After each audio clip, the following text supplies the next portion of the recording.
They took an estate development loan, which is an EDL, of about 520 million naira, and it was meant to be used to construct about 250 housing units. The housing units were constructed, although it was said that it didn't actually meet up with the core specification. Because for you to have such a gated community, beyond the houses, you must have multipurpose facilities, a clinic, hospital, you must have a school, and all of those other things. Now, the structure of the project in the first instance was implemented in default. Now, the second thing that went wrong with that project, which is one of the reasons why I'm saluting your courage and the way you have started. Because with this stakeholder participation, that same problem will not repeat itself. Because you don't have anything to hide, you're already putting your cards on the table. At that time, our own subsidiary, which was KIBDC, was brought into the loop. And so KIBDC was used to access that 520 million naira facility. But of course, you know the way it was largely a government implemented project. So even the KIBDC itself had no control over the project. Now, point number 3, where the failure happened, is the fact that such facilities is actually meant to build affordable houses, largely for NHF contributors, and the majority of whom are supposed to be civil servants, whom on a monthly basis have a significant percentage of their salaries deducted as their contribution to the National Housing Funds. But sadly, when the 250 housing units were completed, rather than going through the process of accessing the database of civil servants who are contributors and are therefore eligible to benefit, what happened was a democratization of the properties.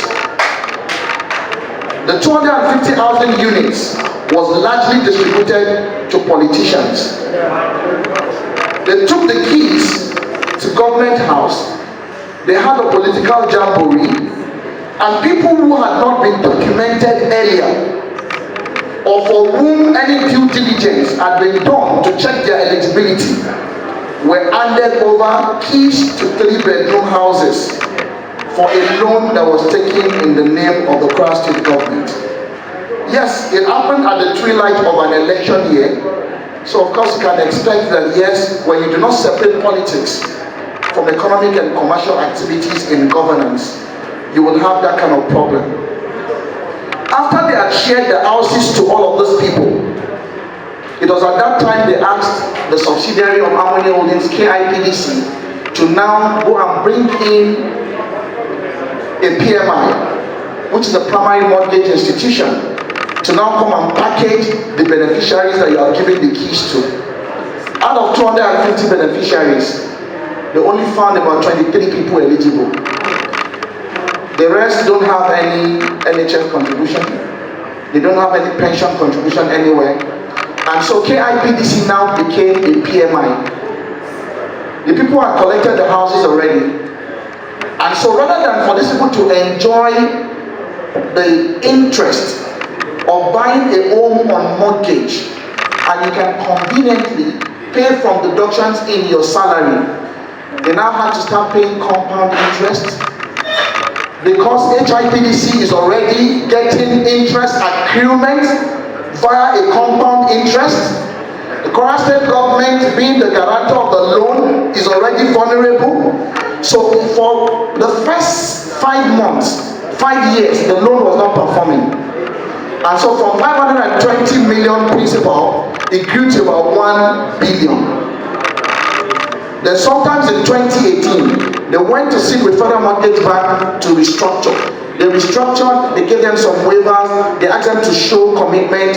After showing commitment, they paid the contribution to some amount and they abandoned the balance. And even before the end of that last administration, the Federal Mortgage Bank had written them to reverse all the waivers, and they have now brought the entire accumulated unpaid obligations on the loans back to 1,200 and something million, which will continue to attract accrued interest until it is finally paid.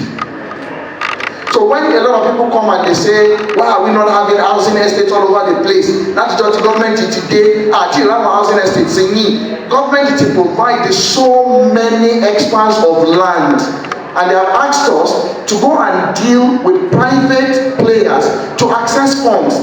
That unresolved issue has continued to be a binding constraint, which has blocked the gateway of the entire Kwara state to access a huge chunk of the funds available for us to develop that sector. The good news, however, is the fact that we have a matching order that has seen us go to all several meetings with them, even at the highest level of the bank's management. We are at a point where we have completed reconciliations, so we know how much we really owe. We have made 3 presentations before the management board. We have applied for waivers on the accrued interest. We should get the feedback any moment from now on what they will be waiving. The Kwara State government has assured us that we will get all the necessary support, and we are now talking. We have conducted also a revalidation exercise in the estate, so we can identify who has fully paid, who owes us, what they owe us. In addition to that, there are numerous infractions which they have committed in the estate. In the school, what it in the police station, what it in the hospital, what it in the shopping complex, what it which they claim they wanted to use to settle a part of the indebtedness. They have settled part of indebtedness. Oh, that's a 2 we say 1 point something billion loan. So this democratization of BC all over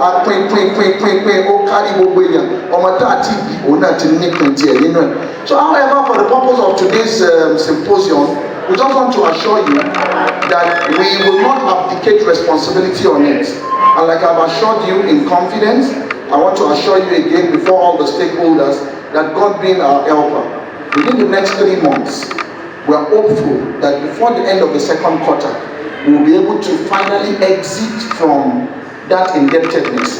Then we can now bring stakeholders to the table to negotiate another fund under this administration, which will carry along every stakeholder for the development of new sets of mass housing estates that will be solely first right of refusal to civil servants who have slaved all their lives in ensuring that the governance machinery runs, and they've been contributors of NHF and they have never benefited.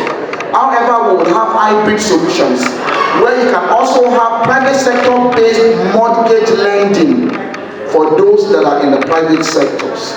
So I can assure you that when that time happens, the housing deficit in the state will be largely filled and people will have cause to smile again.